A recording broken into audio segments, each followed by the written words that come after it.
اعوذ باللہ من الشیطان الرجیم بسم اللہ الرحمن الرحیم ان اللہ وملائکتہ یصلون علی النبی یا ایہا الذین آمنوا صلوا علیہ وسلموا تسلیما اللہم صلی علی سیدنا و نبینا و شفیعنا و مولانا محمد وعلی آل محمد وبارک وسلم۔ محترم خواتین و حضرات، السلام علیکم۔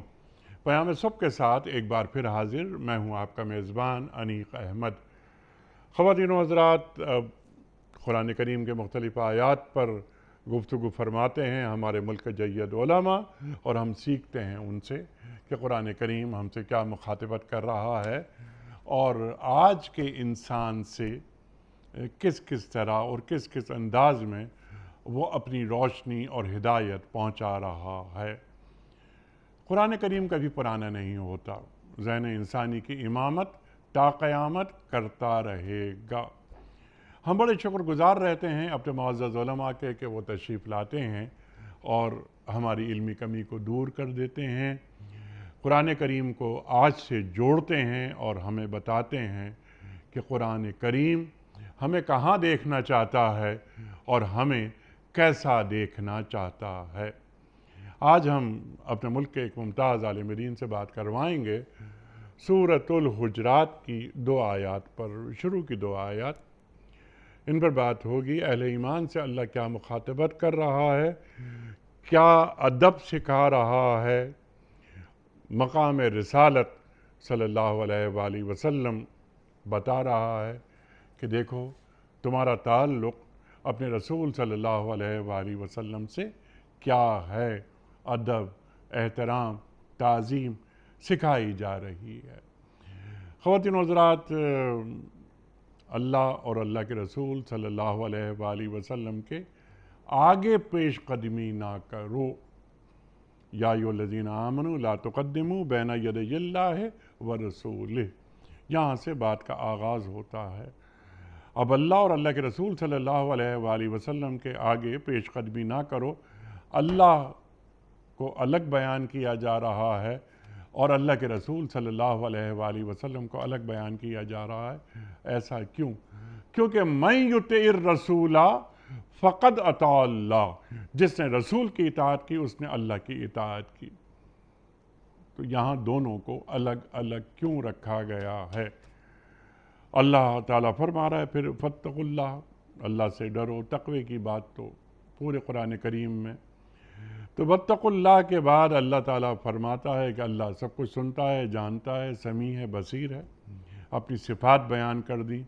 دوبارہ اللہ فرما رہا ہے کہ اے لوگو جو ایمان لائے ہو، اپنی آواز نبی صلی اللہ علیہ وآلہ وسلم کی آواز سے بلند نہ کرو۔ یا ایھا الذین آمنوا لا ترفعوا اصواتکم فوق صوت النبی۔ اللہ اکبر۔ کیا معنی ہے اس کے؟ یعنی اللہ اور اللہ کے رسول صلی اللہ علیہ وآلہ وسلم ایک بات فرما چکے ہیں، ایک بات بالکل واضح ہے، اس پر اپنی کوئی بات بیان نہ کرو۔ یا سرکار دو عالم صلی اللہ علیہ وآلہ وسلم کی محفل ہے،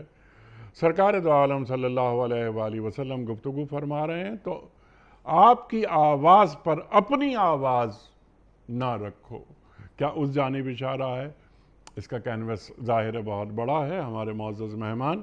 اس پر تفصیلی گفتگو فرمائیں گے۔ اور اللہ فرما رہا ہے اور نہ نبی صلی اللہ علیہ وآلہ وسلم کے ساتھ اونچی آواز سے بات کرو جس طرح تم آپس میں ایک دوسرے سے کرتے ہو، کہیں ایسا نہ ہو کہ تمہارا کیا کرایا سب باطل ہو جائے، ضائع ہو جائے اور تمہیں خبر تک نہ ہو۔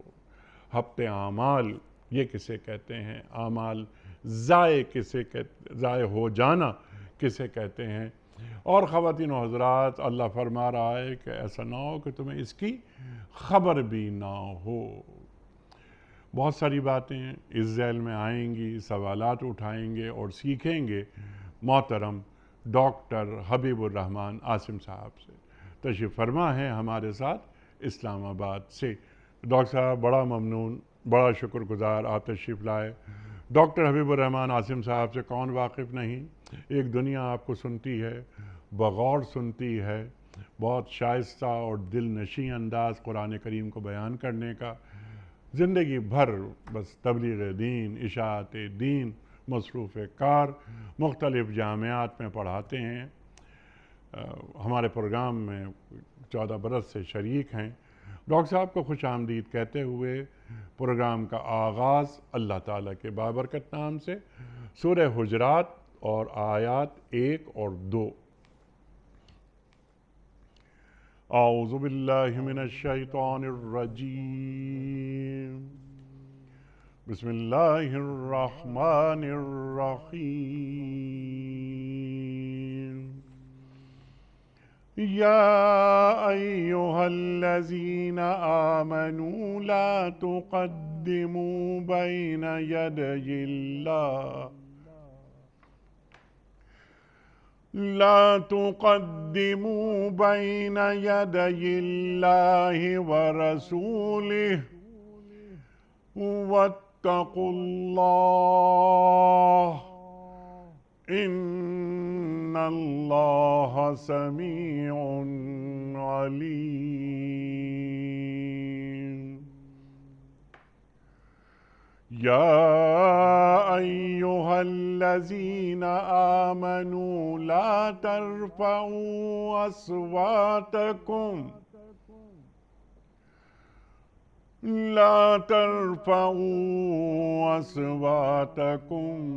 فوق صوت النبی ولا تجهروا له بالقول كجهر بعضكم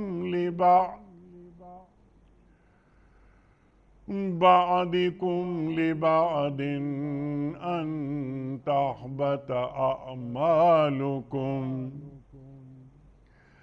أن تحبط أعمالكم وأنتم لا تشعرون۔ صدق اللہ العظیم۔ اے لوگو جو ایمان لائے ہو، اللہ اور اس کے رسول صلی اللہ علیہ وآلہ وسلم کے آگے پیش قدمی نہ کرو اور اللہ سے ڈرو، اللہ سب کچھ سننے اور جاننے والا ہے۔ اے لوگو جو ایمان لائے ہو، اپنی آواز نبی کریم صلی اللہ علیہ وآلہ وسلم کی آواز سے بلند نہ کرو اور نہ نبی صلی اللہ علیہ وآلہ وسلم کے ساتھ اونچی آواز سے بات کرو، جس طرح تم آپس میں ایک دوسرے سے کرتے ہو، کہیں ایسا نہ ہو کہ تمہارا کیا کرایا سب غارت ہو جائے اور تمہیں خبر بھی نہ ہو۔ خواتین و حضرات محترم، ڈاکٹر حبیب الرحمان عاصم صاحب کی خدمت میں اس سے پہلے کہ ہم رکھیں آج کے پروگرام کے حوالے سے پہلا سوال، کل کے پوچھے گئے سوال کا درست جواب اور آج کا سوال آپ کی خدمت میں۔ کل کا سوال ہمارا یہ تھا کہ اللہ تعالیٰ نے کس قوم کو گائے ذبح کرنے کا حکم دیا؟ درست جواب قوم بنی اسرائیل کو۔ آج کا سوال نوٹ فرما لیجئے، کس پیغمبر کی قوم پر اونٹنی کو قتل کرنے کے نتیجے میں اللہ تعالیٰ کا عذاب نازل ہوا تھا؟ حضرت یونس علیہ السلام کی قوم پر، یا حضرت صالح علیہ السلام کی قوم پر، یا حضرت ایوب علیہ السلام کی قوم پر؟ جو درست جواب آپ سمجھتے ہوں روانہ فرمائیے۔ ہمارے فون نمبرز ہیں 0092213452709۔ ہمارا دوسرا فون نمبر ہے 0092213430980۔ ہمارا ای میل ایڈریس ps@duniatv.tv۔ ہمارا واٹس ایپ کا نمبر ہے 009232182509194۔ محترم ڈاکٹر صاحب، اللہ اکبر، کیا آیات ہیں، کتنی اہم آیات مومنوں کو، یعنی اہل ایمان کو اللہ سکھا رہا ہے، بتا رہا ہے۔ پہلی بات تو یا ایھا الذین آمنوا لا تقدموا بین یدی اللہ ورسولہ، اللہ اور اللہ کے رسول صلی اللہ علیہ وآلہ وسلم سے آگے نکلنے کی کوشش نہ کرو، پیش قدمی نہ کرو۔ اللہ کیا فرما رہا ہے اور اللہ کو الگ اور اللہ کے رسول صلی اللہ علیہ وآلہ وسلم کو الگ کیوں رکھا گیا ہے؟ ارشاد۔ بسم اللہ الرحمن الرحیم۔ سورۃ الحجرات کی ابتدائی آیات جس کو آج کے اس پروگرام کے لیے آپ نے منتخب کیا، اللہ تعالیٰ سے توفیق مانگتے ہیں کہ وہ اس کی سمجھ بھی عطا کرے آمین، اور اس کی آمین، سمجھ کو دوسروں تک پہنچانے کا موقع بھی فراہم کرے۔ آمین۔ اس اعتبار سے یہ بہت اہم آیات ہیں کہ اہل ایمان کو زندگی بھر کے لیے ایک ایسی بات سکھا دی گئی کہ جو ہر مومن کے لیے، چاہے وہ فرد کی صورت میں ہو یا چاہے کسی گروہ اور امت کی شکل میں آ جائے، تو زندگی کے ہر معاملے میں، ہر قدم پر اس کی رہنمائی کے لیے ایک زرین اور واضح اصول ہے۔ ٹھیک۔ اللہ تعالیٰ نے یہ ارشاد فرمایا کہ جب بھی اللہ کی بات آئے، اللہ تعالیٰ کا حکم آئے، رسول اللہ صلی اللہ علیہ وسلم اس کی وضاحت کریں، اس کو فرمائیں، اسے آپ تک پہنچائیں، تو تم اللہ اور اس کے رسول سے آگے بڑھنے کی، پیش قدمی کرنے کی کوشش نہ کرو۔ تمام مفسرین کا اس بات پر اتفاق ہے کہ اس سے مراد یہ ہے کہ جب کبھی اللہ کا حکم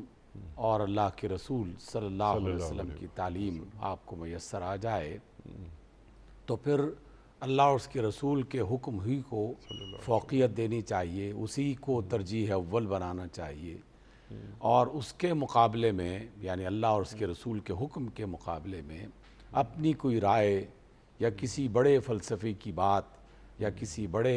عالم کا کہنا یا اس کی کوئی رائے، اس کو فوقیت نہیں دینی چاہیے، اس پر عمل نہیں کرنا چاہیے۔ اللہ کی بات جہاں آ گئی اور اللہ کے رسول صلی اللہ علیہ وسلم کی وضاحت اور فرمان جہاں پہ آ گیا، تو اللہ کے مقابلے میں، اس کے رسول کے مقابلے میں دنیا میں کوئی بڑے سے بڑا عالم، کوئی بڑے سے بڑا فلسفی، کوئی بڑے سے بڑا حکیم، اور خود انسان کی اپنی ذات بھی کوئی ایسی بات نہیں کہہ سکتی کہ جس کی بنا پر یہ کہا جا سکے کہ ہاں یہ بات بھی غور طلب تو ہے، اسے بھی دیکھا جا سکتا ہے۔ تو یہ والا رویہ بھی اللہ تعالیٰ نے اس کی اجازت نہیں دی۔ اس آیت کو ایک اور آیت کے ذریعے سے اللہ تعالیٰ نے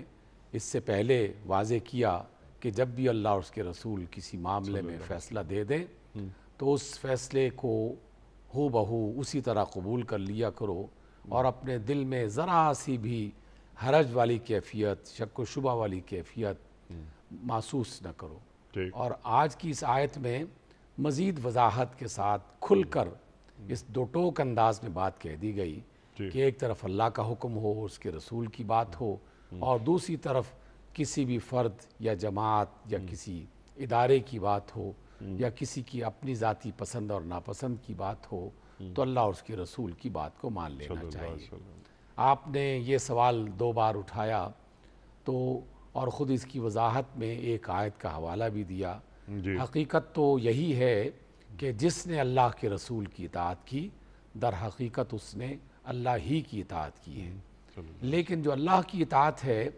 اور اللہ تعالیٰ کا حکم ہے وہ ہم براہ راست نہ اللہ سے سنتے ہیں اور نہ ہی وہ سورس ہمارے پاس موجود ہے کہ جس کی بنا پر یقین کے ساتھ کہا جائے کہ یہ واقعی اللہ تعالیٰ ہی نے کہا ہے۔ اس کا سب سے مضبوط اور اکیلا سورس وہ خود نبی صلی اللہ علیہ وسلم کی ذات گرامی ہے۔ گویا کہ آپ کی تصدیق اور آپ کو سچا مانتے ہوئے، امانت دار مانتے ہوئے، ہر مومن کے لیے یہ یقین کرنا لازمی ہو جاتا ہے کہ اللہ کے رسول جو فرما رہے ہیں اور یہ بتا رہے ہیں کہ یہ اللہ کا حکم ہے، تو بس جان لیجئے کہ واقعی یہ اللہ کا حکم ہے۔ رسول اللہ صلی اللہ علیہ وسلم کے حوالے سے جو مختلف مشرکین اور کفار اعتراض کیا کرتے تھے کہ یہ اپنی طرف سے چیزیں بنا کر اور آیات گھڑ کے لے آتے ہیں، اللہ تعالیٰ نے باقاعدہ اس کی نفی کی۔ کچھ نے کہا کہ جنات انہیں سکھا جاتے ہیں، کچھ نے کہا کہ کاہنوں سے کچھ چیزیں سیکھی ہوئی ہوتی ہیں، کچھ نے کہا کہ شاعروں کی طرح یہ الفاظ اور اس کی عبارتیں بنانے کی کوشش کرتے رہتے ہیں، اور بالآخر جو چیز ان سے بن جاتی ہے تو وہ ہمارے سامنے پیش کر دیتے ہیں۔ ان سب کی نفی اللہ تعالیٰ نے آج کی اس آیت میں بھی اور اس سے پہلے بھی متعدد آیات میں کی ہے کہ نہ یہ اللہ کے رسول اپنی مرضی سے کوئی بات بناتے ہیں، نہ کسی جن سے سیکھتے ہیں، نہ کسی کاہن کی تعلیم کے مطابق کوئی جملہ بناتے ہیں اور تعبیرات کو پیش کرنے کی کوشش کرتے ہیں۔ یہ من و عن، حرف بہ حرف، لفظ بہ لفظ، ایک ایک زیر زبر کی کمی بیشی کے بغیر اللہ تعالیٰ کی طرف سے جو پیغام آپ تک پہنچتا ہے، رسول اللہ صلی اللہ علیہ وسلم وہی پیغام اپنے اصحاب کے ذریعے سے دنیا والے لوگوں تک پہنچا دیتے ہیں۔ تو اس اعتبار سے جب بات یہ آ گئی کہ اللہ کے رسول نے یہ فرمایا ہے، تو یقینی بات ہونی چاہیے کہ یہ جو اللہ کے رسول نے فرمایا ہے یہی بات اللہ تعالیٰ نے فرمائی ہے۔ تو یہاں واو کے ساتھ اللہ کو اور رسول کو اکٹھا بھی کیا گیا ہے، اور ایک انفرادیت بھی اس میں برقرار رکھی گئی ہے کہ اللہ اصل بنیاد ہے کسی حکم کے کرنے اور کسی حکم کے منع کرنے کا۔ جو بنیادی اتھارٹی ہے، اساس اول ہے، وہ تو اللہ تعالیٰ کی ذات ہے۔ وہی فیصلہ کرتا ہے کہ یہ حلال ہے، یہ حرام ہے، یہ جائز ہے، یہ ناجائز ہے، یہ کرو یہ نہ کرو۔ اصل فیصلہ اللہ تعالیٰ ہی کی طرف سے آتا ہے، لیکن رسول اللہ صلی اللہ علیہ وسلم کو اتنا بڑا حوالہ بنا کے اللہ تعالیٰ نے پیش کیا ہے کہ اب اس حوالے کے مقابلے میں دنیا کا کوئی اور حوالہ پیش نہیں کیا جا سکتا، اسے فوقیت نہیں دی جا سکتی۔ تو یہ بات در حقیقت اللہ ہی کی ہے، رسول اللہ صلی اللہ علیہ وسلم وہ ہم تک پہنچانے والے ہیں، اور ہم سے کہا گیا کہ پیش قدمی کبھی بھی اپنی ذات کو یا اپنے کسی فلسفی کو یا اپنے کسی گروہ اور جماعت کو، حتیٰ کہ کسی اجتماعی ادارے کے فیصلے کو بھی اس کے مقابلے میں لانے کی کوشش مت۔ سبحان اللہ، سبحان اللہ، سبحان اللہ، سبحان اللہ، حتیٰ کہ کسی اجتماعی ادارے کو بھی آگے بڑھنے کی اجازت نہیں ہے۔ ڈاکٹر صاحب اس پر بھی انشاءاللہ بات کروائیں گے، لیکن ابھی آپ نے جو بات فرما دی بالکل کلیئر بات ہو گئی کہ اللہ تعالیٰ فرما رہا ہے کہ اللہ اور اللہ کے رسول صلی اللہ علیہ وآلہ وسلم کے آگے پیش قدمی نہ کرو۔ یا ایھا الذین آمنوا لا تقدموا بین یدی اللہ ورسولہ۔ کلام خدا بندی قرآن کریم فرما دیا اللہ تعالیٰ نے بالکل وضاحت کے ساتھ، یہ ہے قرآن کریم، میں نے اس کو نازل کیا ہے، میں ہی اس کا نگہبان ہوں۔ حدیث رسول مقبول صلی اللہ علیہ وآلہ وسلم یعنی فرمودات رسول کریم صلی اللہ علیہ وآلہ وسلم۔ تو قرآن کریم اللہ تعالیٰ کا کلام، احادیث سرکار دو عالم صلی اللہ علیہ وآلہ وسلم کے فرمودات، تو کیا یہاں احادیث کے تعلق سے تو بات نہیں ہو رہی کہ جو اللہ نے فرما دیا قرآن کریم، جس طرح آپ فرما رہے تھے کہ حلال اور حرام بالکل واضح کر دیے گئے ہیں اور یہ قیامت تک کے لیے ہیں حلال و حرام، تو اس پر کوئی غور فکر یعنی عقل انسانی کو وہی خداوندی کے بالمقابل نہ لایا جائے، یہ تو قرآن کی بات ہو گئی۔ تو کیا حدیث رسول کریم صلی اللہ علیہ وآلہ وسلم کا بھی وہی مقام ہے کہ جو قرآن کریم کا مقام ہے؟ دیکھیے، جب ہم اللہ کی بات کرتے ہیں اور اللہ کے رسول کی بات کرتے ہیں، صلی اللہ علیہ وسلم، اللہ کی کتاب کی بھی بات کرتے ہیں اور احادیث رسول کی بھی بات کرتے ہیں، تو اس بات کو دوبارہ سے اپنے ذہن میں پختہ کر لینا چاہیے کہ اصل سورس کسی بھی چیز کے جائز ناجائز کرنے کا وہ اللہ تعالیٰ ہی کی ذات ہے، اور وہی اس کا آخری فیصلہ فرماتے ہیں۔ جہاں تک احادیث کا تعلق ہے تو اس کے دو تین جو ہے وہ تشریحات کی صورت میں علماء ہمیں بات سمجھاتے ہیں۔ پہلی بات یہ ہے کہ اللہ تعالیٰ کا جو حکم آ جائے تو اللہ تعالیٰ کے بہت سارے احکام قرآن مجید میں ایسے ہیں کہ جس میں اجمالی انداز میں کسی بات کو بیان کیا گیا ہے اور اس کے حلال حرام کے بارے میں فیصلہ کیا گیا ہے، لیکن اس کی جزوی تفصیلات جو ہیں اس کا اللہ تعالیٰ نے ذکر نہیں فرمایا، اور مختلف عبادات میں مختلف چیزوں میں ہمیں یہ بار بار ایسی باتیں نظر آتی ہیں۔ تو ان چیزوں کی وضاحت رسول اللہ صلی اللہ علیہ وسلم نے صلی اللہ علیہ وسلم اپنی زبان، اپنے لفظوں میں، اپنے کلمات کی صورت میں، اپنے عمل کے ذریعے سے لوگوں کو بتائیں، اور رسول اللہ صلی اللہ علیہ وسلم کا ہر قول، آپ کا ہر عمل جو اللہ تعالیٰ کے کسی حکم کی وضاحت کر رہا ہو، ان تمام اقوال کو اور اعمال کو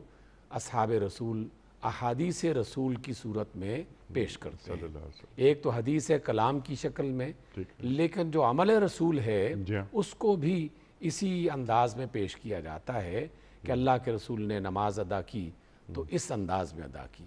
پھر رسول اللہ صلی اللہ علیہ وسلم کا قول مبارک اس کی مزید وضاحت کرتے ہوئے ہماری رہنمائی کرتا ہے کہ صلو کما رأیتمونی اصلی، تم نماز اس طرح ادا کرو جیسے تم مجھے نماز ادا کرتے ہوئے دیکھتے ہو۔ تو اس کا مطلب یہ ہوا کہ اللہ کا ایک حکم آیا، اس میں کچھ چیزوں کی وضاحت ضروری تھی، اور اس کے لیے اللہ نے اپنے رسول کا انتخاب کیا، اور آپ کے ذریعے سے یہ بتا دیا گیا کہ یہ والا کام اگر تم کرنا چاہتے ہو تو اس کا طریقہ یہ ہے، اس کا اصول یہ ہے، اور اس کا طریقہ یہ ہے۔ تو جو طریقہ اللہ کے رسول نے فرمایا وہ حدیث میں واضح ہو گیا، آپ کی سنت میں واضح ہو گیا، آپ کی سیرت اس کو واضح کر رہی ہے، لیکن اس کے پیچھے بھی وہی ایمان کی دولت اور ایمان کا جو نظریہ ہے وہ موجود ہے کہ اللہ کے رسول یہ جو عمل کر رہے ہیں یا جو اس کی وضاحت فرما رہے ہیں، یہ بھی ان کی طرف سے اپنی ذاتی رائے کے مطابق نہیں ہے، بلکہ اسے بھی اللہ تعالیٰ نے باقاعدہ رسول اللہ صلی اللہ علیہ وسلم کو یہ بات بتائی ہے، آپ کے دل میں یہ بات ڈالی، یا باقاعدہ ایک فرشتہ نازل کر کے ان کے ذریعے سے یہ بات سمجھائی، اور رسول اللہ صلی اللہ علیہ وسلم نے یہ بات اس فرشتے سے سیکھ کر اور لوگوں تک پہنچا دی۔ جیسے اب میں نے نماز کا ایک حوالہ دیا، لیکن رسول اللہ صلی اللہ علیہ وسلم خود بیان فرماتے ہیں کہ جناب جبریل مجھے نمازوں کے اوقات مختلف دنوں میں سکھاتے رہے کہ دن جب شروع ہوتا ہے نماز کا، پہلے نماز فجر کا وقت یہاں سے شروع ہوگا اور یہاں تک ختم ہو جائے گا، ظہر کا وقت یہاں سے شروع ہوگا یہاں ختم ہو جائے گا، اور اسی طریقے سے تمام نمازوں کے اوقات بتائے گئے، وضو کا طریقہ بتایا گیا، حج کے مناسک سکھائے گئے، اور دیگر چیزوں کے بارے میں بھی گاہے بگاہے اللہ اپنے فرشتوں کے ذریعے سے براہ راست آپ کو یہ پیغام پہنچاتا رہا، یا پھر اللہ تعالیٰ آپ کے دل میں وہ بات ڈال دیا کرتا تھا، اور رسول اللہ صلی اللہ علیہ وسلم اس الہام کے ذریعے سے اس وحی کی صورت میں اس عمل کو کرنے کا طریقہ اپنے لوگوں کو بتا دیا کرتے تھے۔ اس لیے ہم اس بات پر یقین رکھتے ہیں، اور تمام علماء کا یہ اتفاق ہے کہ رسول اللہ صلی اللہ علیہ وسلم کا کوئی عمل اور آپ کا کوئی قول ایسا نہیں ہے جو قرآن مجید کی مخالفت میں آیا ہو، جو کلام الہی کی مخالفت میں آیا ہو۔ اس میں اضافہ جو ہوتا ہے وہ محض تشریح اور وضاحت کے طور پر رسول اللہ صلی اللہ علیہ وسلم ہمیں عطا فرماتے ہیں۔ تو اصل قول اللہ تعالیٰ ہی کا ہوتا ہے، اور اس کی وضاحت میں اللہ کے رسول اس میں جو اضافہ کرتے ہیں وہ بھی انڈائریکٹ اللہ تعالیٰ ہی کی طرف سے ملا ہوتا ہے، اور وہ آپ صلی اللہ علیہ وسلم ہم تک پہنچاتے ہیں۔ اس لیے علماء نے یہ اصول طے کر دیا، اور علماء کی غالب اکثریت اس اصول کو مانتی بھی ہے، اور یہ ایک لاجیکل طریقہ بھی ہے، اصول بھی ہے کہ آپ کو کوئی ایسی حدیث اگر نظر آئے جو قرآن مجید کی بنیادی تعلیمات کے مخالف میں آپ کو دکھائی دے، تو قول فیصل اس روایت کو نہیں دیا جائے گا، قول فیصل قرآن کی آیت کو دیا جائے گا۔ سبحان اللہ، سبحان اللہ۔ بالکل واضح ہو گئی تشریح قرآن کریم کی، وہ احادیث کی شکل میں، یعنی قول رسول کریم صلی اللہ علیہ وآلہ وسلم کی شکل میں امت تک پہنچانے کے لیے اس کا ابلاغ کیا گیا۔ ڈاکٹر صاحب، آپ بھی جانتے ہیں اور ہم بھی جانتے ہیں کہ کچھ افراد ان کا خیال یہ ہے کہ یہ جو احادیث کی جو کتابیں ہیں یہ دینی کتب نہیں ہیں، یہ تاریخی کتب ہیں۔ کیا آپ اس بات سے اتفاق کرتے ہیں؟ دیکھیے، جسے ہم تاریخ کہتے ہیں عمومی طور پر یہ ان واقعات کا ایک مجموعہ ہوتا ہے کہ جس میں جھوٹ اور سچ سب اکٹھے چلتے ہیں۔ اور کبھی وہ افراد کی تاریخ بیان کرتے ہیں، کبھی قوموں کی تاریخ بیان کرتے ہیں، کبھی بادشاہوں کی تاریخ بیان کرتے ہیں۔ اس بات کا خیال نہیں رکھا جاتا کہ یہ بیان کرنے والا کون ہے، اس کا طریقہ کیا ہے، کن کن وسیلوں سے یہ بات ہم تک پہنچی ہے۔ تو اس لیے تاریخ کی باتیں جو ہیں وہ اکثر اخبار کی خبروں کی طرح ہوتی ہیں، اس میں کچھ صحیح ہے کچھ غلط ہے۔ لیکن جب احادیث کا سلسلہ شروع ہوا تو رسول اللہ صلی اللہ علیہ وسلم کے اولین دور ہی سے باقاعدہ اس بات کا اہتمام کیا جانے لگا کہ آپ صلی اللہ علیہ وسلم کی زبان سے جو بات بھی نکلے اسے معتبر اصحاب باقاعدہ لکھ لیا کریں۔ معتبر میں اس لیے کہہ رہا ہوں کہ آپ بھی جانتے ہیں، ہم نے بھی پڑھ رکھا ہے، سن رکھا ہے کہ آپ صلی اللہ علیہ وسلم نے ابتدائی دور میں کچھ وقت کے لیے باقاعدہ ایک حکم صادر فرمایا کہ تم مجھ سے جو کچھ بھی سنو وہ یاد کر لیا کرو، لیکن اسے تحریر میں مت لایا کرو۔ لیکن اسی حکم کے ساتھ کچھ افراد ایسے بھی تھے جو قابل اعتماد بھی تھے اور جن پر اللہ کے رسول صلی اللہ علیہ وسلم بھروسہ بھی رکھتے تھے۔ انہوں نے جب ذکر کیا کہ یا رسول اللہ، ہم جو آپ سے بات سنتے ہیں تو وہ تو بعض اوقات ہم بھول جاتے ہیں، تو وہ یادداشت میں محفوظ نہیں رہتی، تو آپ صلی اللہ علیہ وسلم نے جناب عبداللہ ابن عباس کو، جناب علی ابن ابی طالب علیہم السلام کو اور اس کے علاوہ بھی دیگر بعض اصحاب کو باقاعدہ لکھنے کی اجازت دی، یہ فرماتے ہوئے کہ استعینوا بیمینکم، اپنے دائیں ہاتھ سے مدد طلب کرو، یعنی اللہ تعالیٰ نے تمہیں لکھنے کا جو ہنر عطا کیا ہے اس کو استعمال کرو۔ تو اصحاب رسول نے ابتدائی دور ہی سے آپ صلی اللہ علیہ وسلم کی احادیث کو لکھنا بھی شروع کیا۔ سیدنا علی کے پاس ایک اچھا خاصا مجموعہ تحریری شکل میں موجود تھا، اور اسی طرح عبداللہ ابن عباس، عبداللہ ابن عمرو ابن عاص، ان جیسے اصحاب کے پاس یہ مجموعے مختلف موقعوں پر کیے جانے والے وہ اقوال اور کہے جانے والی باتیں اس میں لکھی جاتی رہیں۔ اور اس کے علاوہ بہت سارے ذہین لوگ جو تھے جن کا حافظہ بہت پختہ تھا، انہوں نے اس کو یاد بھی کرنا شروع کر دیا۔ اور ہم اس چیز کو قطعی نظر انداز نہیں کر سکتے کہ عرب دنیا میں جب لکھنے پڑھنے کا رجحان کم تھا تو حفظ کرنے کا رجحان بہت زیادہ تھا۔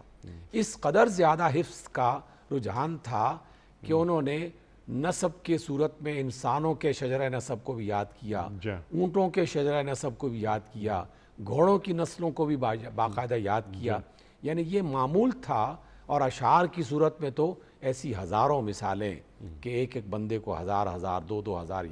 شعر یاد ہیں، اور روز مرہ میں وہ ایک دوسرے سے جب ملتے تھے تو اپنی مجلسوں میں اس کا باقاعدہ ذکر کیا کرتے تھے۔ تو ان کے حافظے کو بھی شامل رکھا گیا۔ اور پھر یہ عمل اسی پر ختم نہیں ہوا، بعد میں آنے والے تمام ادوار میں مختلف موقعوں پر، ایک موقع پر نہیں مختلف موقعوں پر ان احادیث کی جانچ پڑتال بھی باقاعدہ کی جاتی رہی۔ عمر بن خطاب کا ایک معروف عمل اور قول کہ جب بھی کوئی شخص یہ کہتا کہ میں نے رسول اللہ صلی اللہ علیہ وسلم سے یہ بات سنی تھی، تو اس کو گردن سے پکڑتے یا اس کو ہاتھ سے پکڑتے اور کہتے کہ مجھے یہ ثبوت فراہم کرو کہ تمہارے ساتھ اور کون گواہ ہے جس کی موجودگی میں آپ نے یہ بات سنی ہوگی۔ تو باقاعدہ اس بات کی شہادت طلب کرنے کی کوشش کرتے تھے، کیونکہ مومنوں کے لیے ایک اصول اور دیگر معاملات میں بھی اللہ تعالیٰ نے ہمیں عطا کیا کہ مختلف چیزوں کی گواہی کے لیے کم از کم 2 افراد ایسے ہونے چاہیے کہ جو گواہی دینے والے موجود ہوں۔ تو لوگوں نے لکھا بھی، یاد بھی کیا، اور گواہی کی صورت میں اس کی تصدیق بھی مسلسل کی جاتی رہی۔ اور بعد میں آنے والے ادوار میں لوگوں نے اس پر مزید تحقیق کی، اور اس کے علاوہ 2-3 اور چیزیں جو علمی دنیا میں بہت معروف ہیں، وہ یہ کہ رسول اللہ صلی اللہ علیہ وسلم کو اللہ تعالیٰ نے جو بلیغ زبان عطا فرما رکھی تھی، عربی زبان کی جو بلاغت اور جو اسلوب آپ کا تھا، اس کو لوگ جانتے تھے، اور جو آپ کے ساتھ خاص محبت رکھنے والے تھے اور آپ کی باتوں کو سننے والے تھے، وہ تو فوراً پہچان جاتے تھے کہ یہ قول اللہ کے رسول کا ہو سکتا ہے یا نہیں ہو سکتا۔ انیق بھائی، مجھ جیسے عام آدمی کو اس بات کا اندازہ ہو جاتا ہے کہ جس نے اقبال کو پڑھا، زیادہ پڑھا، تو اب کوئی بھی شعر ایسا بیان کر دیا جائے کہ یہ اقبال نے فرمایا ہے تو فوراً چھٹی اس کہتی ہے کہ نہیں، یہ اقبال کا کلام نہیں ہو سکتا۔ تو انسان کے اندر یہ خصوصیت آہستہ آہستہ بہت سے لوگوں کو جو کسی علم سے وابستہ ہو جاتے ہیں، اصحاب رسول کے ساتھ تو یہ عشق اور محبت کا درجہ تھا جو انہوں نے اختیار کر لیا کہ آپ کے اسلوب کو، آپ کی لغت کو، آپ کی الفاظ کو، آپ کے طریقہ کار کو، یہاں تک کہ وہ انداز جو رسول اللہ صلی اللہ علیہ وسلم نے اپنایا اس کو بھی لوگوں نے محفوظ کر لیا کہ جب آپ صلی اللہ علیہ وسلم نے یہ والا جملہ کہا تھا تو آپ نے اس وقت اپنا ہاتھ جو بلند کیا تھا، اپنی ایک انگلی سے اشارہ کیا تھا، اپنے 2 انگلیوں سے اشارہ کیا تھا، اس لفظ کی گنتی باقاعدہ شمار کر کے لوگوں کو سمجھائی تھی، اس کا ہاتھ پکڑ کے فرمایا تھا کہ اے لوگو، اللہ تعالیٰ کی طرف سے یہ 7 آیات دی گئی ہیں، اور اس صحابی نے اس ہاتھ کے لمس کو نہ صرف محسوس کیا بلکہ اسے یاد کر لیا، لوگوں کو بتایا کہ جب اللہ کے رسول نے سورہ فاتحہ کے بارے میں مجھے بتایا تو اس طرح آپ نے میرا ہاتھ تھاما ہوا تھا اور اس طرح مجھے سمجھا رہے تھے کہ یہ اللہ تعالیٰ کی 7 آیتیں ہیں جو نبی صلی اللہ علیہ وسلم یعنی امت محمدیہ کو دی گئی ہیں، اس سے پہلے کسی اور کو نہیں دی گئی۔ تو اس اعتبار سے وہ جو عشاق رسول تھے نا، انہوں نے آپ علیہ الصلوۃ والسلام کی ایک ایک بات کو، ایک ایک سنت کو دیکھا بھی، محفوظ بھی کیا، یاد بھی کیا، اور اگر کسی شخص نے اس میں کوئی دخل اندازی یا اس میں کوئی ملاوٹ کرنے کی کوشش کی تو بہت سارے لوگوں نے باقاعدہ اس کی سرزنش بھی کی اور اصلاح بھی فرمائی۔ اس اعتبار سے حدیث کا جب ہم ذکر کرتے ہیں تو اس کو کوئی عام کتاب یا تاریخی کتاب سمجھ کے، ایک تاریخی حکایت یا روایت سمجھ کے نظر انداز نہیں کرنا چاہیے، اس کے پیچھے ہزارہا لوگوں کی محنت اور ان کی محبت کار فرما ہے، اور سب سے بڑا کلیہ وہ ہے خدا کی کتاب، اللہ تعالیٰ کا کلام، وہ امتیاز بن جاتا ہے، میزان بن جاتی ہے وہ کتاب جس کی بنا پر کسی حدیث کے صحیح یا نہ صحیح ہونے کا فیصلہ کیا جا سکتا ہے۔ ہاں جی، قرآن کے آئینے میں دیکھنا ہوگا کہ وہ حدیث یعنی اس کی سند کہاں سے آ رہی ہے اور قرآن سے متصادم تو نہیں ہے، اگر متصادم جیسا کہ آپ نے فرمایا تو پھر اسے ہٹا دیا جائے۔ لیکن ڈاکٹر صاحب جیسا آپ نے فرمایا کہ یہ حدیث کی کتب سیاہ 6 یہ تاریخی کتابیں نہیں ہیں، یہ دینی کتابیں ہیں اور دین کی تشریحات ہیں۔ آگے چلتے ہیں۔ یا ایھا الذین آمنوا لا ترفعوا اصواتکم فوق صوت النبی۔ اب یہاں پر یعنی اللہ کا ذکر یہاں نہیں ہو رہا۔ یا ایھا الذین آمنوا لا تقدموا بین یدی اللہ ورسولہ، وہاں اللہ اور رسول صلی اللہ علیہ وسلم دونوں کا ذکر، یہاں صرف اللہ کے رسول صلی اللہ علیہ وآلہ وسلم کا ذکر کہ اے لوگو جو ایمان کے دعوے دار ہو، اپنی آوازوں کو اللہ کے رسول کی آواز سے بلند نہ کرو صلی اللہ علیہ وآلہ وسلم۔ یہ جس طرح بیان کیا گیا ہے اس طرح بات نہ کرو اللہ کے رسول صلی اللہ علیہ وآلہ وسلم کے ساتھ جس طرح تم عام لوگ بات کرتے ہو۔ تو یہاں محض آداب سکھائے جا رہے ہیں یا اس آیت کا جو کینوس ہے یہ اس سے زیادہ ہے؟ ارشاد جناب، یہ جو آیت آپ نے تلاوت فرمائی ہے اس میں آداب بھی سکھائے گئے ہیں اور آداب کے علاوہ بھی بہت تعلیمات اس کے اندر موجود ہیں سبحان اللہ جو ہمیں ساتھ ساتھ سکھائی گئی ہیں۔ جی آداب کے اعتبار سے یہ بات ہم سب جانتے ہیں، اور خاص طور پر برصغیر اور مشرق کے جو افراد ہیں یا قومیں ہیں وہ تو ان آداب کے بارے میں جتنے بھی بزرگ گزرے ہیں یا معاشرے گزرے ہیں اس میں اس کی بہت ہی خوبصورت مثالیں اپنے مختلف معاملات کو پیش کرتے ہوئے وہ ہمارے سامنے آتی ہیں۔ بزرگوں کو جب ہم دیکھتے ہیں، ان سے جب بات کرتے ہیں، ان سے جب ملاقات ہوتی ہے تو یہ تو ہمارے معاشرے کا ایک ایسا حصہ ہے جسے کلچر کا مضبوط ترین جو ہے وہ ستون کہا جاتا ہے، اور ایک طویل عرصے تک اس پر عمل ہوتا رہا۔ اب بھی کئی گھرانے ایسے ہیں جو اس پر عمل کرتے ہیں، تبھی تو ہم مختلف افراد کی حیثیت اور مقام کے اعتبار سے ان کا لحاظ کرتے ہوئے جب بھی والد آتے ہیں، استاد آتے ہیں، کوئی بڑا آدمی آتا ہے جی ہاں، تو اس کو کھڑے ہو کر استقبال کیا جاتا ہے، سلام میں پہل کی جاتی ہے، آداب پہلے پیش کیا جاتا ہے۔ اگر چارپائی یا بیٹھنے کی جگہ ہے تو دائیں طرف انہیں بیٹھنے کا موقع دیا جاتا ہے، ان کے بیٹھنے سے پہلے چاہے وہ خود بیٹھنے کی کوشش نہیں کی جاتی۔ یہ تمام کلچر کے اور ثقافت کے جو آداب ہیں یہ ہمارے خاندانوں میں اور جی ہاں، مشرقی روایات کا پختہ حصہ بن چکے ہیں۔ تو یہ تو عام افراد کے لیے ہو گئی، جی لیکن ان افراد میں درجہ بدرجہ آدمی جیسے جیسے آگے بڑھتا چلا جاتا ہے تو ان تمام انسانوں میں جو تمام انسانی معاشروں میں پائے جاتے ہیں اور تاریخ کے حوالے جن کے ساتھ جڑے ہوئے ہیں، ان میں رسول اللہ صلی اللہ علیہ وسلم کا مقام اور مرتبہ سب سے بلند، سب سے اعلیٰ اور سب سے عرفہ رکھا گیا، اور آپ کے آداب کے لیے براہ راست اللہ تعالیٰ کی طرف سے حکم آ گیا، اور ایسا حکم آ گیا کہ اصحاب رسول نے جب یہ والا حکم سنا تو وہ پریشان ہونے لگے، حتیٰ کہ وہ لوگ کہ جن کی آواز فطرتاً بلند تھی، جن کی آواز کا جو اس کا جو لیول تھا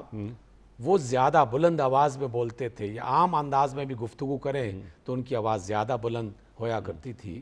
تو وہ لوگ پریشان ہو گئے کہ اللہ کے رسول کا تو ادب ہمیں اس انداز میں حکم دیا گیا ہے کہ اپنی آواز کو پست رکھو، کہیں ایسا نہ ہو کہ ہمارے اعمال ضائع ہو جائے اور ہمیں پتہ ہی نہ چلے۔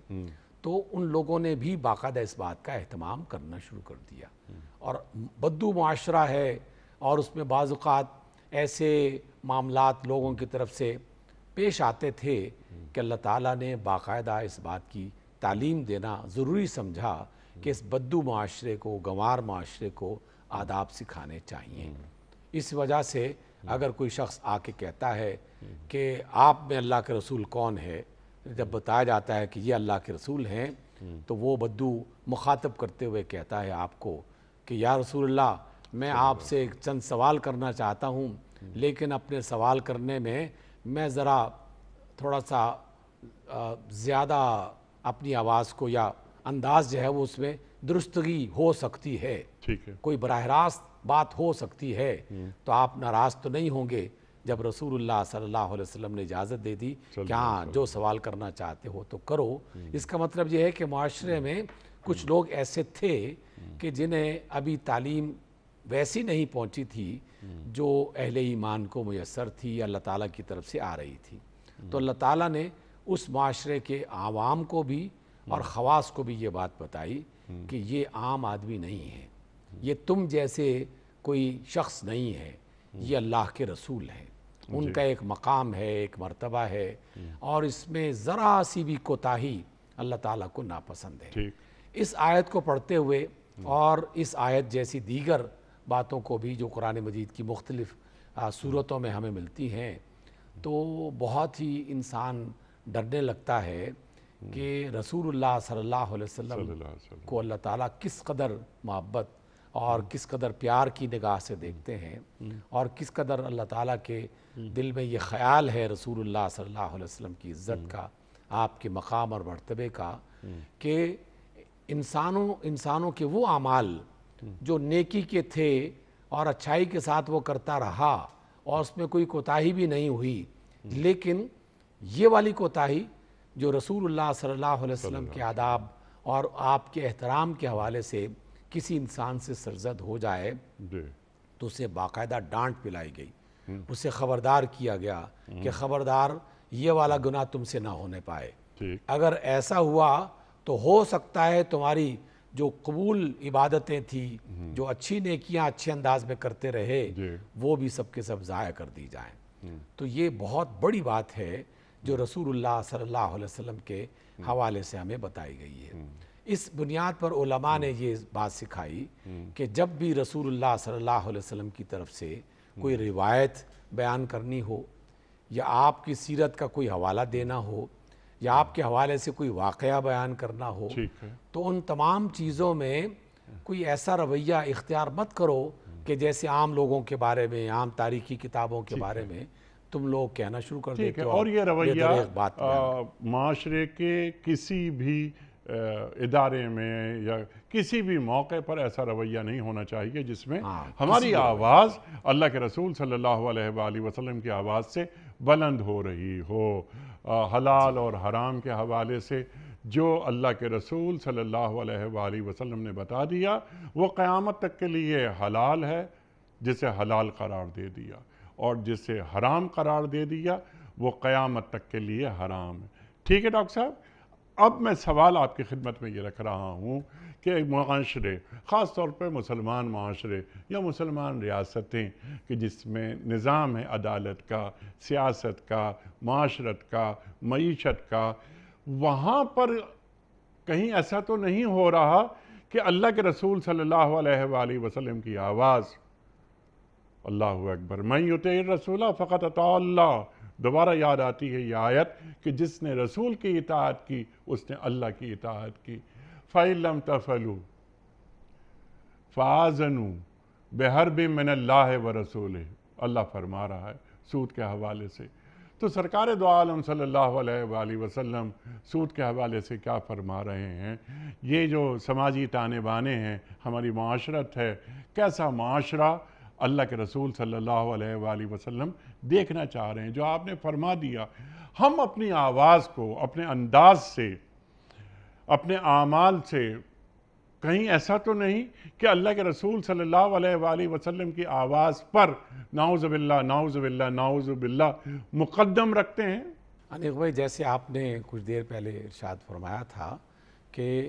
اس آیت کا ایک درجہ تو وہ ہے جو آپ صلی اللہ علیہ وسلم کے ادب اور احترام کو واضح کر رہا ہے، لیکن اس کا کینوس واقعی بڑا ہے، اور وہی اصل بات ہے جس کی طرف آپ نے اشارہ فرمایا ہے کہ اگر ہم اپنے قول کے ذریعے سے کچھ اور کہہ رہے ہوں لیکن عمل کی صورت میں کچھ اور پیش کر رہے ہوں تو یہ بھی اللہ کے رسول صلی اللہ علیہ وسلم کے حکم کے مقابلے میں اپنی مرضی اور اپنا کوئی حکم صادر کرنے یا نافذ کرنے کی کوشش ہے۔ یہ بھی رفع صوت یعنی آواز کو بلند کرنے کے مترادف ہے۔ اللہ کے رسول کچھ اور فرما رہے ہیں اور ہم کچھ اور کہہ رہے ہیں۔ اللہ کے رسول کسی چیز سے منع کر رہے ہیں اور ہم پوری ڈھٹائی کے ساتھ اس بات کو ظاہر کر رہے ہیں، بلکہ اس کے عمل کو ظاہر کر رہے ہیں کہ نہیں جناب، ہمارے تو حالات کا تقاضا یہ ہے کہ ہم آپ کی مخالفت کریں، آپ کی اطاعت جب کبھی کرنی ہوگی تو پھر دیکھیں گے آنے والے کسی وقت میں، اور وہ آنے والا وقت ہم سے مسلسل چھنتا چلا جا رہا ہے۔ 70 برس ہو گئے اجتماعی انداز میں جس طرح ہم نے اللہ کے رسول کی آواز سے اپنی آواز کو بلند کرنے کی کوشش کی ہے، اور اپنی آواز سے مراد ایک فرد کی آواز نہیں ہے، اداروں کی آواز بھی، جماعتوں کی آواز بھی، اور گروہوں کی آواز بھی رسول اللہ صلی اللہ علیہ وسلم کی آواز سے بلند دکھائی دیتی ہے۔ اب دیکھیے، آپ نے ایک بہت بڑا حوالہ دیا اور ہمیشہ ہم دیتے رہتے ہیں، اور جب تک زندگی ہے اور جب تک ہم اس کا علاج نہیں کر لیتے اس وقت تک اس بیماری کا ذکر بھی ہوتا رہے گا اور اس کی مذمت بھی کی جاتی رہے گی، کیونکہ یہ بہت بڑی بیماری ہے۔ یہ کینسر جیسی بیماری ہے جو پورے جسم کو تباہ کر دیتی ہے۔ جو اللہ تعالیٰ کے ساتھ جنگ کے مترادف ہو تو کون اللہ تعالیٰ کے مقابلے میں کھڑا ہو سکتا ہے؟ تو اس اعتبار سے ہر وہ کام جو اللہ کی طرف سے واضح کر دیا گیا، اگر اس کے مقابلے میں ہم اپنا کوئی حکم، اپنا کوئی طرز عمل اس کو کر رہے ہیں اور اس پر ڈھٹائی کا اظہار کر رہے ہیں تو در حقیقت یہ اللہ کے رسول کی آواز کے مقابلے میں اپنی آواز کو بلند کرنے اچھا، یہاں پر اللہ اور اللہ کے رسول صلی اللہ علیہ وسلم دونوں کا ذکر ہو رہا ہے۔ دیکھیے کہ فَإِن لَمْ تَفْعَلُوا فَآذَنُوا بِحَرْبٍ مِّنَ اللَّهِ وَرَسُولِهِ، اللہ اور اللہ کے رسول سے جنگ ہے اگر تم اب بھی سود لینے اور دینے سے باز نہیں آئے۔ ٹھیک ہے ڈاکٹر صاحب؟ جی بالکل بجا فرمایا۔ آپ نے انیق بھائی ایک اور لفظ بھی استعمال فرمایا تھا، اور میں چاہتا ہوں کہ اس کو بھی واضح کر دیا جائے۔ واضح تو ہے لیکن اس کو دہرا دیا جائے، کیونکہ وہ بھی ایک بہت بڑی بیماری ہے جس میں ہم مبتلا ہیں اور معاشرہ ہے کہ ٹھیک ہونے کو نہیں دے رہا، اور وہ ہے عدل و انصاف کا رواج۔ عدل و انصاف کے رواج میں ہماری عدالتیں ہمارے قوانین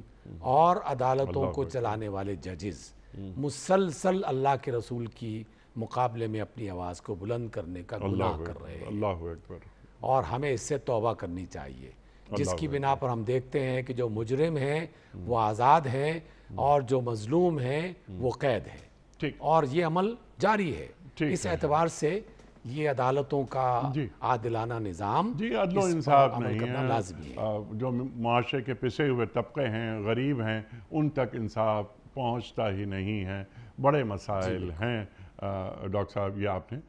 وضع فرمایا۔ آخری سوال آج کے پروگرام کا، یہاہ تفصیلی گفتگو ہو گئی، میں اسے ریپیٹ نہیں کر رہا وقت بچانے کے لیے۔ ڈاکٹر صاحب، اللہ اور اللہ کے رسول صلی اللہ علیہ وآلہ وسلم نے کوئی بات نہیں فرمائی، یعنی مسئلہ جدید ہے، آج کے دور کا مسئلہ ہے، نو آمدہ مسائل، ان مسائل کا حل کیسے کیا جائے گا؟ دیکھیے، اللہ کے رسول صلی اللہ علیہ وسلم نے بڑی خوبصورت انداز میں ایک صحابی کو یہ بات بتائی، اور ان کے ذریعے سے ہم تک یہ پیغام پہنچ گیا۔ تمام کتب احادیث میں اور اکثر جو ان آیات کی تفسیر بیان کرتے ہیں ان میں یہ روایت موجود ہے۔ کیا حضرت معاذ بن جبل کا واقعہ؟ حضرت معاذ بن جبل کا واقعہ، سبحان اللہ، سبحان یمن کی طرف جا رہے ہیں، پوچھا گیا کہ اے معاذ بتاؤ تمہارے پاس کوئی فیصلہ کرنے کی بات آئے تو وہ فیصلہ کیسے کرو گے؟ تو آپ نے فرمایا کہ میں اللہ تعالیٰ کے کلام سے اس کی روشنی میں اس کا فیصلہ کروں گا، پھر میں اللہ کے رسول صلی اللہ علیہ وسلم کی بتائی ہوئی ہدایات کے مطابق اس کا فیصلہ کروں گا۔ اور اگر کوئی نئی بات آئی، جیسے آپ نے سوال میں اس بات کو اٹھایا ہے، کوئی ایسی بات کہ جس کا ذکر نہ قرآن میں ہے نہ رسول اللہ صلی اللہ علیہ وسلم کی کسی روایت یا کسی تعلیم میں ہے، تو میں اپنی بصیرت اور اپنی عقل کو استعمال کروں گا۔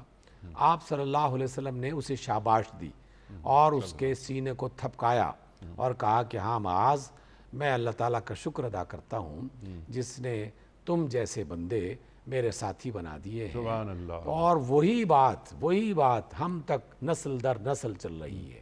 تو جو بھی آج کے جدید مسائل ہوں گے، ٹھیک ہے، علماء کا یہ فرض بنتا ہے جی ہاں، کہ وہ اللہ تعالیٰ کی کتاب کو کھنگال کے دیکھیں کیا اس میں اس کا حل موجود ہے،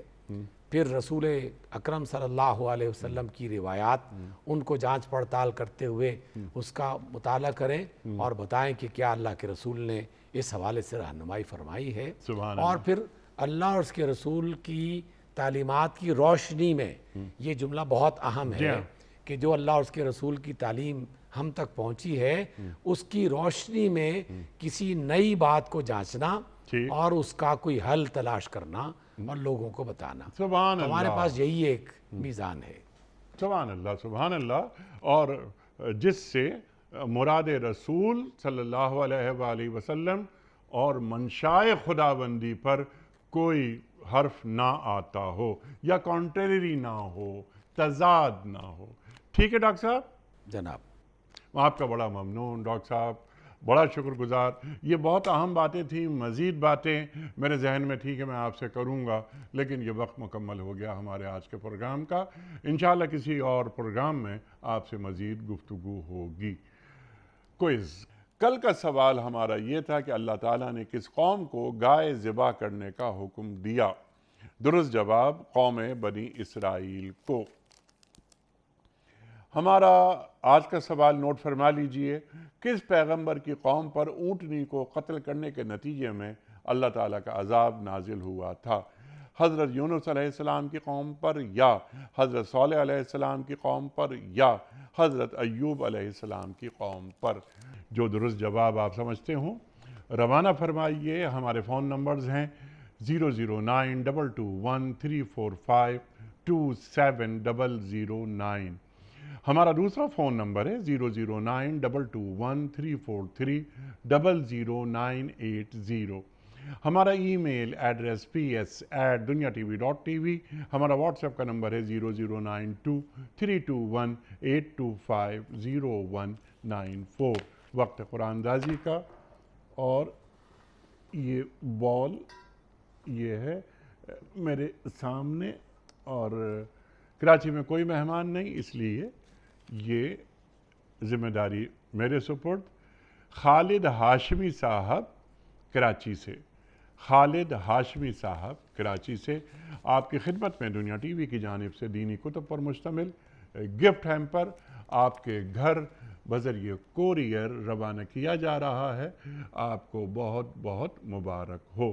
پیام صبح کا اختتام ہوتا ہے روزانہ ایک قول پر، اور وہ قول ہوتا ہے صاحب نہج البلاغہ امیر المومنین حضرت علی مرتضیٰ کرم اللہ وجہہ کا۔ آپ فرماتے ہیں جو اپنے نفس کو مہذب نہیں بناتا ہے اسے بری عادت رسوا کر دیتی ہے۔ سبحان اللہ سبحان اللہ۔ جو اپنے نفس کو مہذب نہیں بناتا ہے اسے بری عادت رسوا کر دیتی ہے۔ اللہ اکبر۔ اپنے میزبان انیق احمد کو کل تک کے لیے اجازت دیجیے۔ خدا حافظ۔